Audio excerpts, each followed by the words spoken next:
Station, this is Houston. Are you ready for the event? Houston Station, we are ready for the event. Destination Station at the Children's Museum in Indianapolis. This is Mission Control Houston. Please call station for a voice check. Please call station.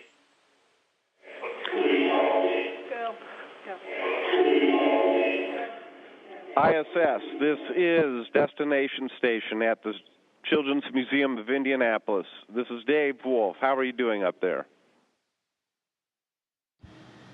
Children's Museum in Indianapolis, we have you loud and clear. We are doing great. Nice to see you. Hi, Rick and Koichi and Steve. It's great to see you two up there. In fact, I watched your spacewalk last week. You did a great job. Plan A looked like it worked pretty good. We're going to get right to some of these questions. We have a really large crowd here at the Children's Museum of Indianapolis, and our first student, Georgia, has a question for you.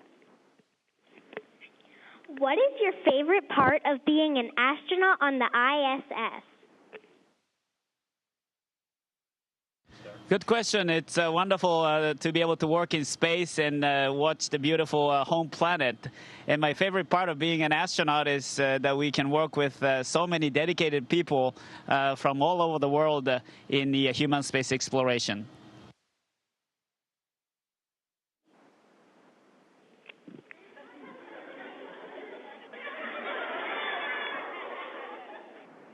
Rick, this next question's for you, and we have Oliver from Indianapolis Public Schools 60 to ask the next question. Here you go, Oliver. How do you tell the time, and is there a certain time zone you follow? Hey, Oliver. Yeah, great question. Yeah, because up here, you know, we're going around the Earth so fast that we have a sunrise and a sunset every hour and a half. So we can't use the sun to determine what time it is, obviously. So we use Greenwich Mean Time, or basically the time that it is in London, England. And that's kind of a compromise because we have people from all over the world working with the International Space Station. So we all decided to use London time, or GMT, as the standard up here. And, of course, we use our watch. And then at night, when it's time to go to bed, we turn all the lights off, and it's like nighttime up here. In the daytime, we have all the lights on in station, and it's like daytime.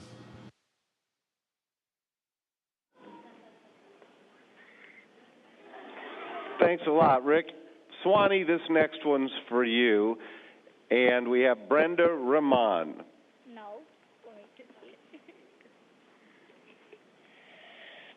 How do astronauts get water they need in space? How do we get water we need in space? Well, we luckily have a system here that recycles our water. And then for us to get it out, it's pretty easy, simple. We just go ahead and have a little machine. We can go ahead and take water out from there and put it in a bag, which we can drink from.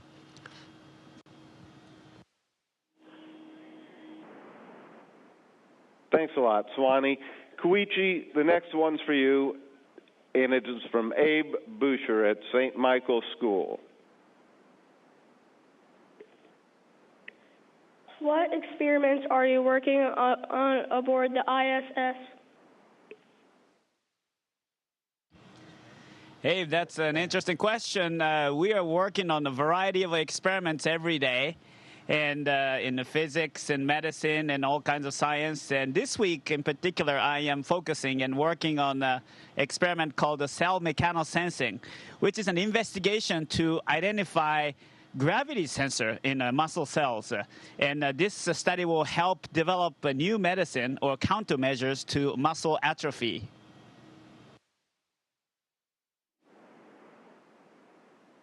Thanks, Koichi. And now, Rick, the next one from Aaron Howard, Chapel Hill Christian School. Here, Aaron. How and why did you choose to go into space? Well, you know, when I was very young, probably about your age, I got very interested in science, very interested in airplanes and space travel. It was back in the days of Apollo. And so it really piqued my interest, and I was very good at math, and so I decided to make science and engineering my career.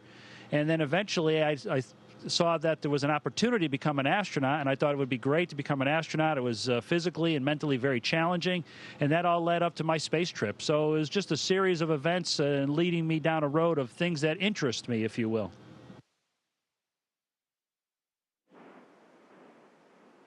Thanks a lot, Rick. Swanee, the next one is from Isabel Hargrove, Sycamore School in Indianapolis.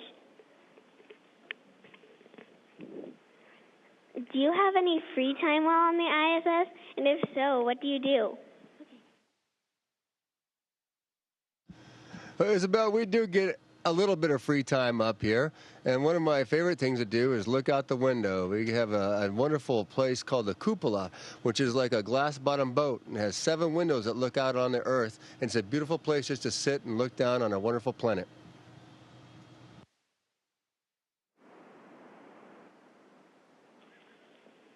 Thanks, Swanee. Koichi, our next question's from Jonna Bolton. Jonah, you say? Thank you very much. Here you go, Jonah. How many personal items do you bring to space, and what types of items do you bring?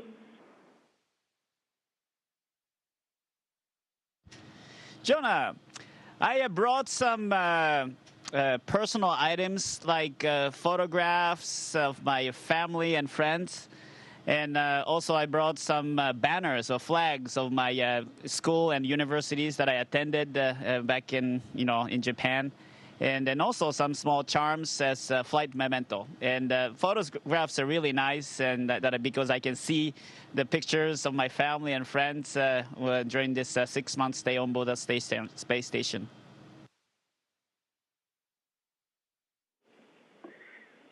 Thanks, Koichi. And now, Rick from Austin Holt, Indianapolis Public School 15. Here you go, Austin.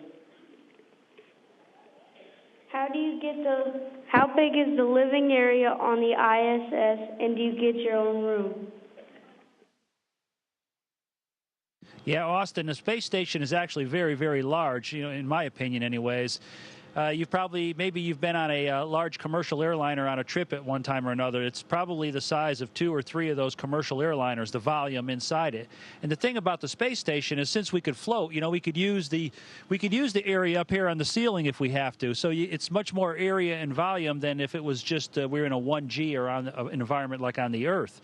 And we do get our own room. It's a very, very small room. It's the size of a very small closet in your room, like the linen closet, or if you probably don't remember phone booths, but like the size of a small phone booth.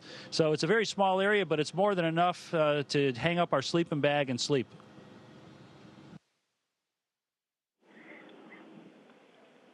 Rick, I really miss using the roof. Last time I came home from space, I used to sleep on the roof, and I was pretty surprised to wake up not sleeping on the roof. Next question, Steve from Michael Joven at St. Michael's School.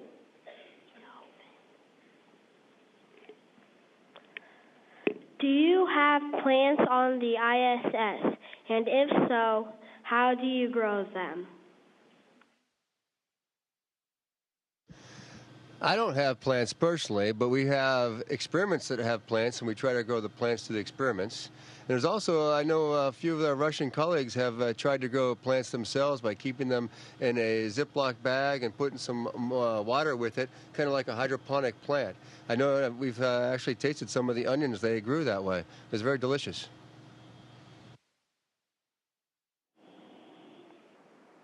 Thanks, Steve. And for Koichi, our next question from Angela, and I can't pronounce that. Is it Kahindi? Kendi. Very nice. Here you go. What types of food do you eat?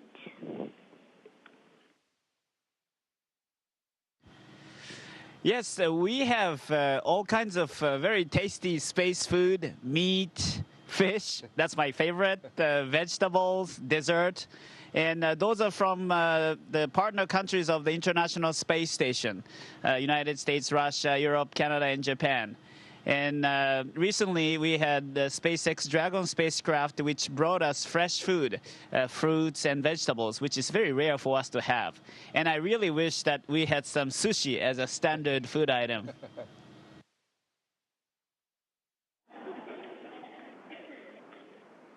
Thanks, Koichi. I enjoyed some of the special Japanese food you brought up last time we were in space together also. For Rick, the next question, Rachel Chambers from Butler University. What has been the greatest experience you have had thus far in space, and how has that experience affected you as a person?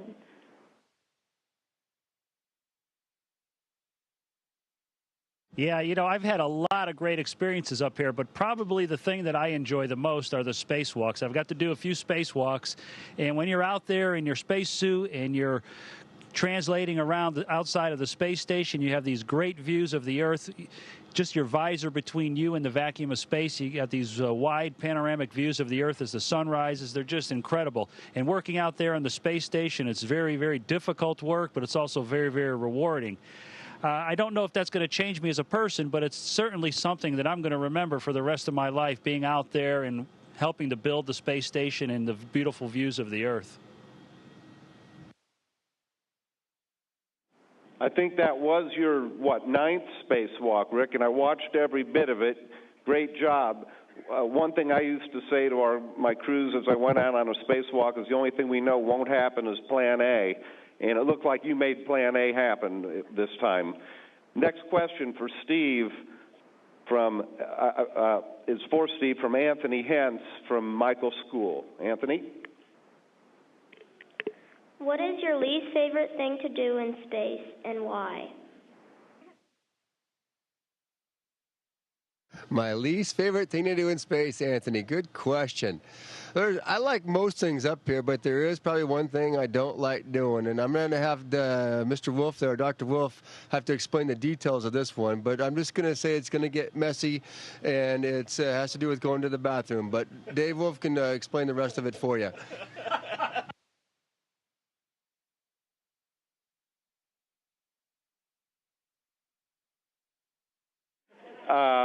We have quite a crowd here that's pretty interested. By the way, we're on question 13 now out of 20, just to keep you updated on the schedule. For Koichi, please. Cooper has a question from Sycamore School. What do you do with human waste? I'll help you with that one afterwards, too, if you'd like. Cooper, that's a good question. We keep the human waste in a container like this size, and then we load these containers to a cargo vehicle when it arrives here. And when the cargo vehicle arrives, it departs from the space station, it departs with the containers, and it will burn up during the re-entry to the atmosphere.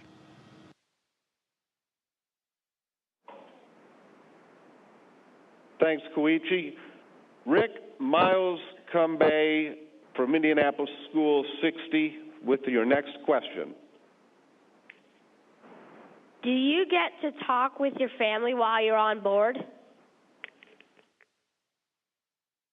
Oh yeah, that's we do. We get we have very good connectivity with our family up here. We actually have a telephone where we can call just about anywhere in the world when we have the proper communication satellites in place.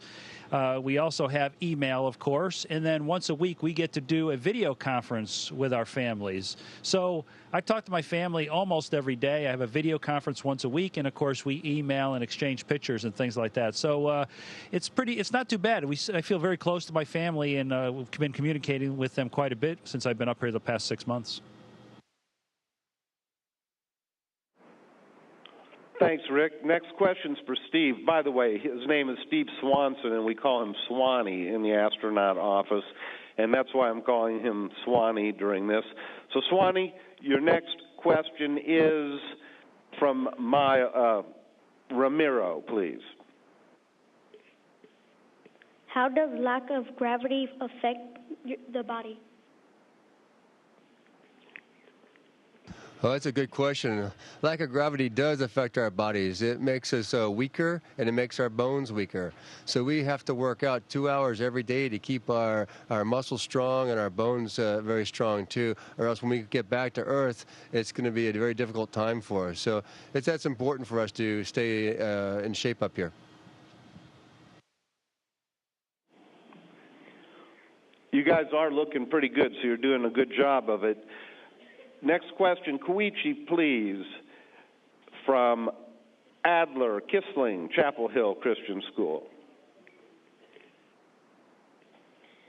What does the Earth look like from space? Oh, that's a very good question. To us, Earth looks like a blue, very beautiful oasis in the completely large, pitch black space. And I feel really lucky to be able to have such a wonderful planet as our home.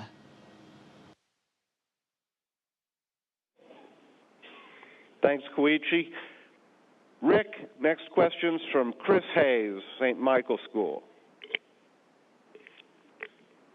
How do you communicate with astronauts from different countries? Well, hey, Chris. Actually, the official language of the International Space Station is English, and obviously the international partners all speak English very well. But we also speak Russian. Because we launch on Russian vehicles, so the three of us also had to study the Russian language. So we do speak Russian a little bit also. So basically, we use English as the primary forms of communication, but we also use Russian on occasion also. Отличный вопрос и ответ. Next вопрос for Steve from Aliyah or Eliya. Help us pronounce your name. Aaliyah. Hello, Aliyah. Here you go. What inspired you to become an astronaut? Leah, that's a good question. Most people have other significant events in their life, but I think actually for me it might have been just a little different. I got inspired mostly to become an astronaut by watching and reading books about science fiction and space. I just love those books and movies and TV shows, and I got hooked on it at that point when I was a young kid, and I've never left that idea. I love it.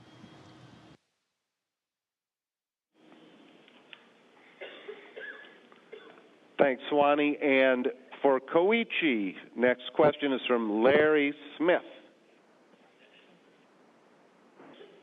Excuse me, James Iconogle. What basic requirements do astronauts have to meet to be selected to go to the space station? James, good question. We need to be cleared on the medical requirements to fly in space. And other requirements include the language skills, as Rick explained, both in English and in Russian language. And also, we need to be proficient in the spacewalk skills as well as robotic skills. After we are assigned to a space flight, we go through training in different countries for 2.5 years.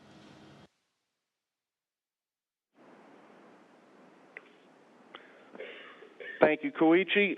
And our last question, number 20, is from Avery. Excuse me for pronouncing it not quite correctly. Here you go. How long does it take to change into your spacesuit? Hey, Avery, yeah, that's an interesting question. It doesn't take a long time to put the spacesuit on. Maybe it takes an hour or so to put the spacesuit on, but it takes about 4 or 5 hours to fully prepare your body to go from inside the space station to outside the space station. And that's because we have to do a lot of breathing of pure oxygen and prepare our body, kind of remove some of the nitrogen from our body so we don't get the bends when we go to that very low pressure in the spacesuit and out in the vacuum of space. So getting in the spacesuit doesn't take very long, maybe less than an hour, but the preparing of your body to go outside and on a spacewalk takes about 4 hours.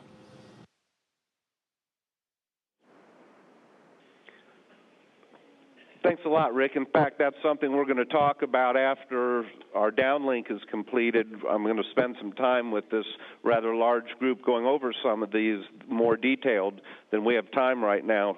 That was our last question. I want to say hi, though, to Mikhail, Oleg, and Alexander also, as well as it's been great seeing you guys. I think I saw you last at the grocery store a little while ago, Swanee. Koichi, we flew in space together on my last flight. Rick, see you in the office all the time. So it's just great getting to talk to you and spend time. And I can't tell you how excited this really large group, I know you can't see them, but they are really thrilled to be talking to the International Space Station, traveling at 5 miles per second overhead around the Earth, and 16 times a day. And we'll talk about that a little bit more later with the group. Is there anything else you folks would like to talk about in the last remaining moments or minutes that we might have? Yeah, Dave, it's been really great to talk with you. And last time when I was here, you were here. And we miss you very much here. And it was great to hear your voice this time. And thank you very much, everyone, for the wonderful questions. It was really exciting to talk with all of you. And good luck with your study, and set the goal high and aim for it. And then if you do not give up, your dreams will come true. Thank you very much for sharing this moment with you. Thank you. Great. And Swanee's going to do a flip. You can probably hear all the clapping. And that's a nice flip, Swanee. Double flip. You might even get 3 out of that. Enjoy the rest of your time. Be safe. Be productive. Look forward to seeing you on Earth. Thank you, Dave.